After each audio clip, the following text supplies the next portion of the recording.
ಆದಿಶಕ್ತಿ ಆಕೃತಿ, ದುಷ್ಟ ಶಿಕ್ಷಕಿ, ಮುಕ್ತಿದಾಯಕಿ, ಅವತಾರಿಣಿ ಅಂತ ಕರೆಸಿಕೊಳ್ಳೋ ದ್ರೌಪದಿ ದೇವಿಯ ವಿಶ್ವವಿಖ್ಯಾತ ಬೆಂಗಳೂರು ಕರಗ ಮಹೋತ್ಸವಕ್ಕೆ ದಿನಾಂಕ ನಿಗದಿಯಾಗಿದೆ. ಪ್ರತಿ ವರ್ಷದಂತೆ ಈ ವರ್ಷವೂ 11 ದಿನಗಳ ಕಾಲ ಕರಗ ಉತ್ಸವ ನಡೆಯಲಿದೆ.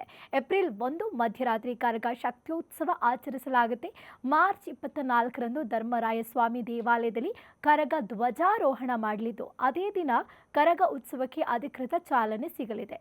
ಮಾರ್ಚ್ 30ರಂದು ಹಸಿ ಕರಗ ಹಮ್ಮಿಕೊಳ್ಳಲಾಗಿದ್ದು, ಚೈತ್ರ ಪೂರ್ಣಿಮೆಯ ಏಪ್ರಿಲ್ 1ರಂದು ಕರಗ ಶಕ್ತ್ಯೋತ್ಸವ ಜರುಗಿಸಲು ಮುಜರಾಯಿ ಇಲಾಖೆ ಹಾಗೂ ಧರ್ಮರಾಯ ಸ್ವಾಮಿ ದೇವಾಲಯದ ಆಡಳಿತ ಮಂಡಳಿ ನಿರ್ಧರಿಸಿದೆ.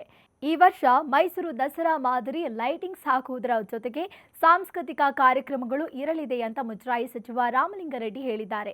ಈ ಬಾರಿ ಯಾರು ಕರಗ ಹೊರಲಿದ್ದಾರೆ ಅನ್ನೋದು ಸಹಜವಾಗಿ ಕುತೂಹಲವನ್ನ ಹುಟ್ಟಿಸಿತ್ತು.